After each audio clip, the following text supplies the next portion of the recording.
you cool cats and kittens. Come on in and sit down if you're coming for our talk on rights and royalties management and Web3. I am Genevieve Thiers with entertainment.com. You can see us back here. We are a collaborative storytelling platform on the Ethereum chain.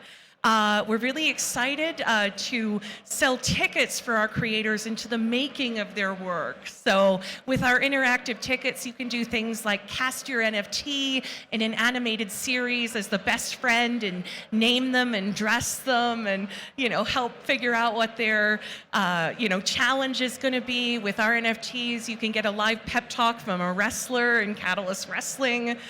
Before they go in the ring to fight. You can be an animated storytell character, a haunted portrait.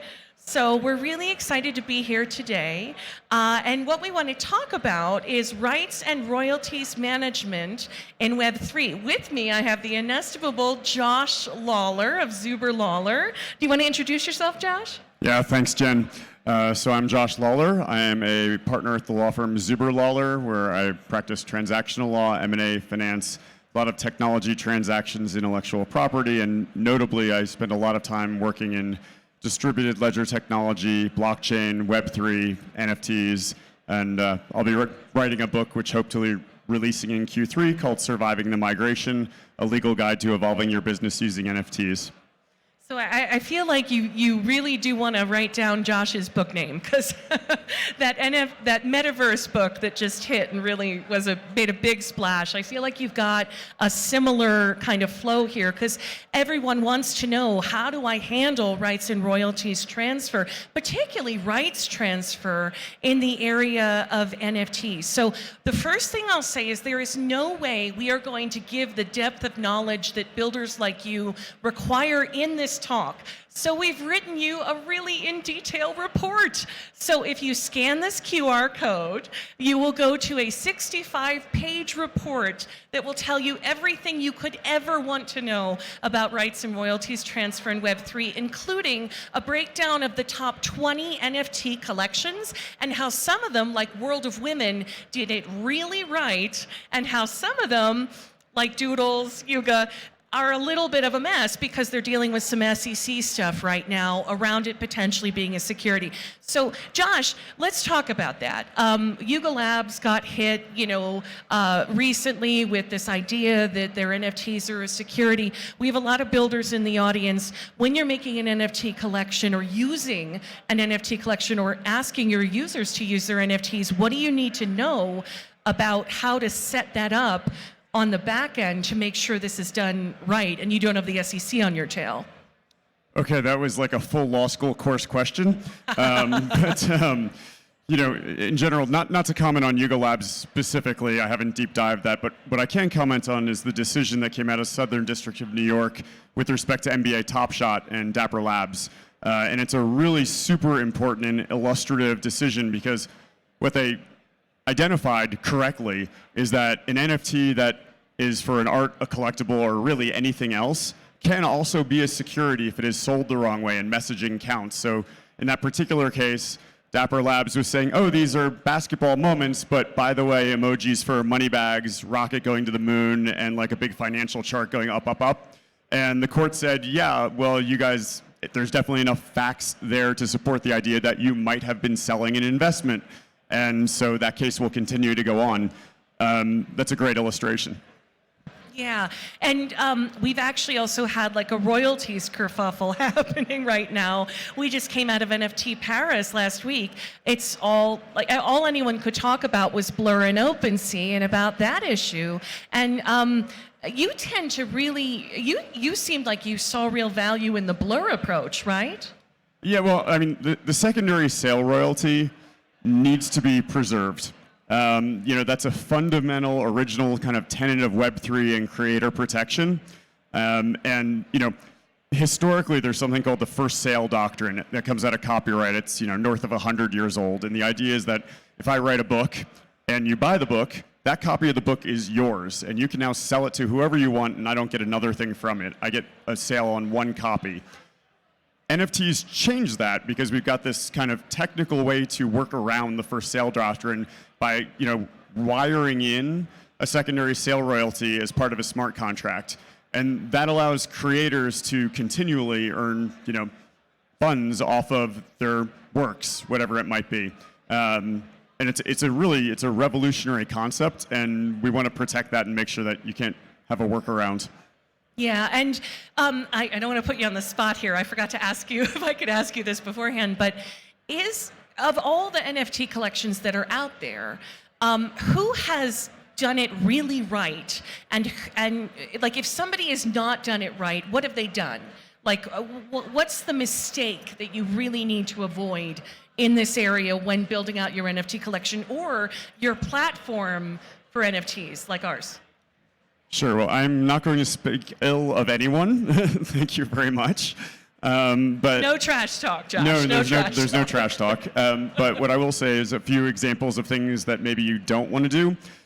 Recognize your terms and conditions are a contract.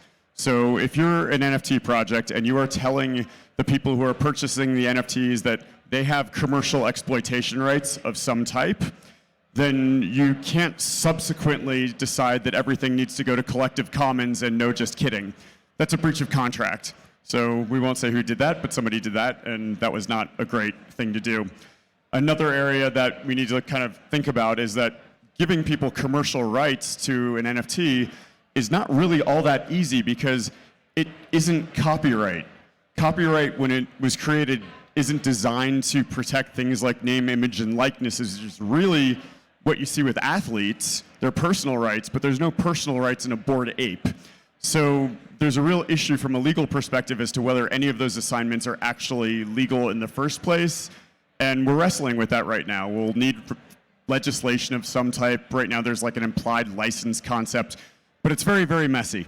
But that's the story. Well, the implied license, so we've talked through this. Josh and I are going to take this show on the road because everybody wants to know what's going on in this area. But the implied license comes from the fact that it's theoretically nothing in the NFT space has theoretically yet been legal based on the lack of a signature. Is that correct? Can you talk about that for a minute? Oh, sure. So, I mean, the copyright is a little funky, and that's coming out.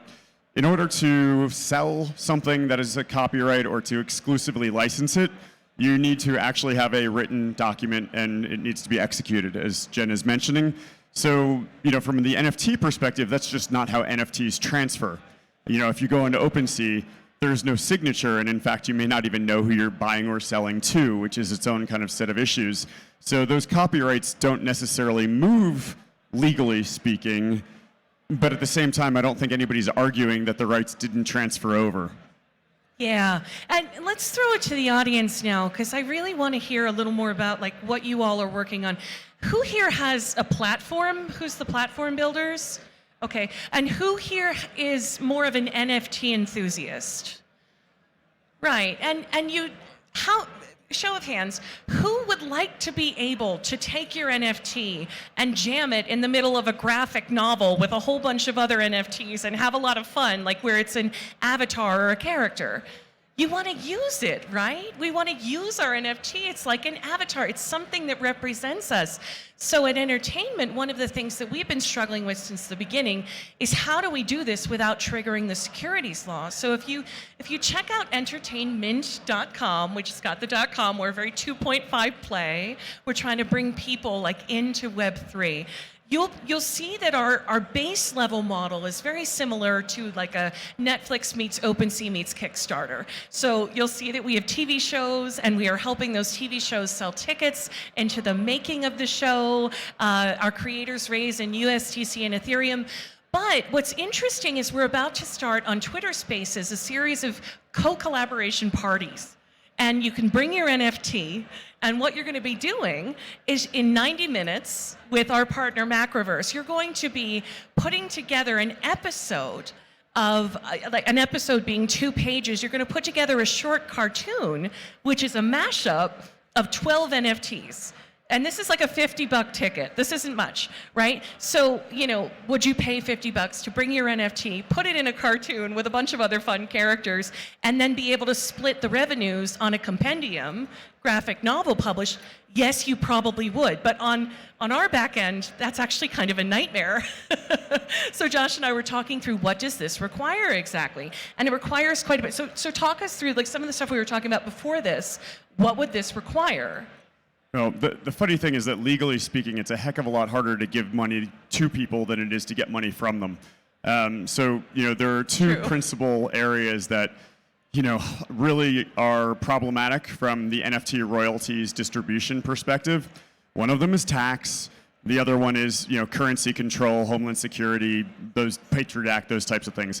From a tax perspective, you've got reporting issues. So, generally speaking, if you're paying somebody, you have to give them a 1090. You need to have their tax ID information. None of that stuff typically comes with, an NFT. And obviously, if you are talking about the first person that you issue the NFT to, fine, great. You might have that information as part of the sale process. But when they transfer it to somebody else, kind of good luck. And then if the other area, if they happen to transfer it to somebody who's in, North Korea or Iran or Somalia, you can't make those payments, even if you don't know that that's where they're going.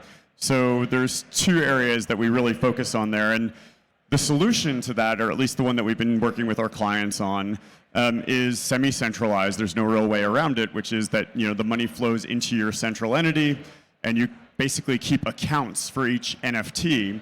And when somebody wants to cash out, if you will, there's a two-factor auth. You have to have the NFT, so it's token gated.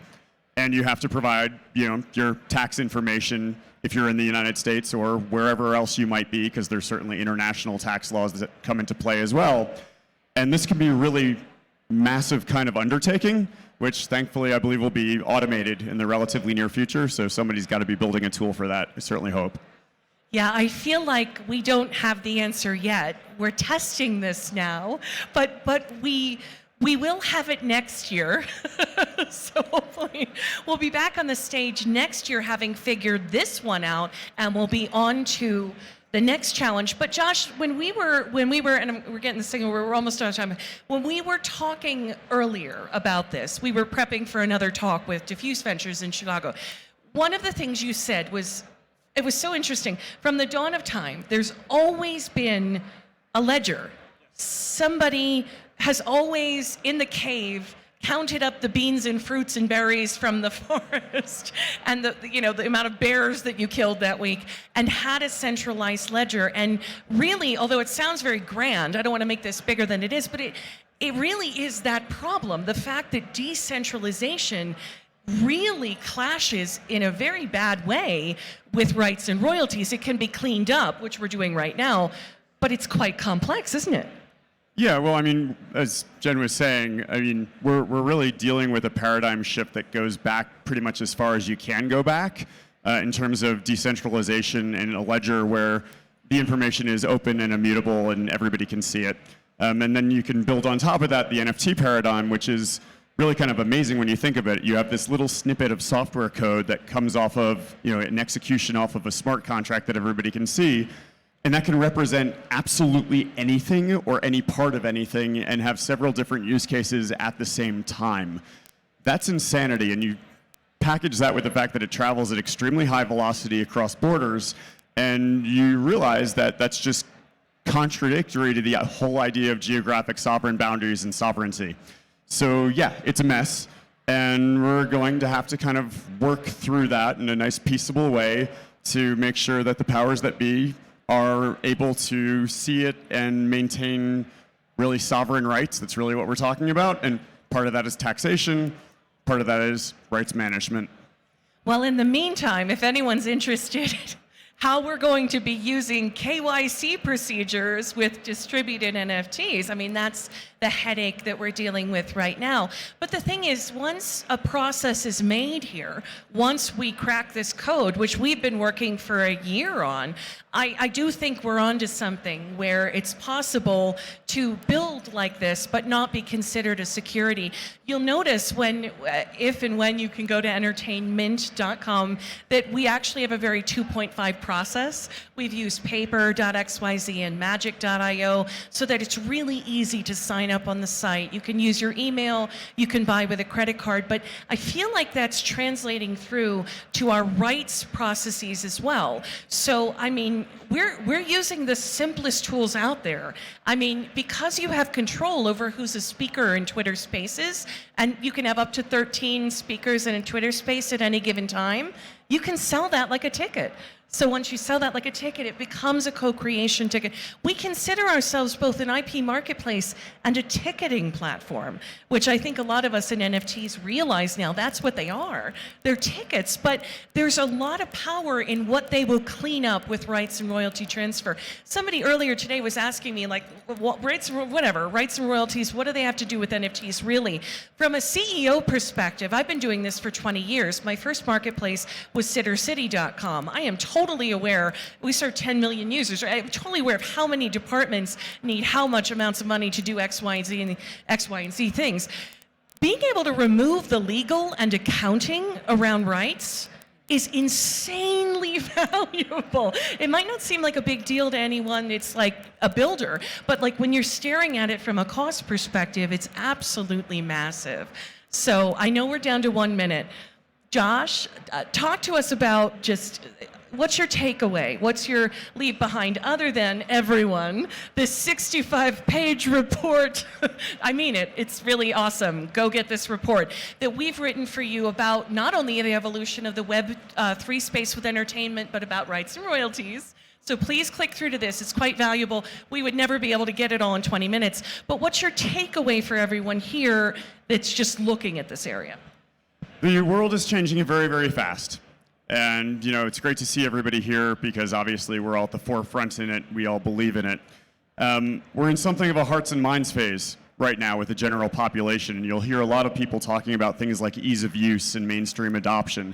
That stuff is super important because we can make a lot of positive changes in much more serious areas, much more kind of governing and infrastructure types of places that could help a lot of people.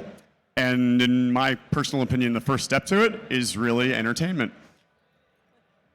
Well, thank you. We think so too.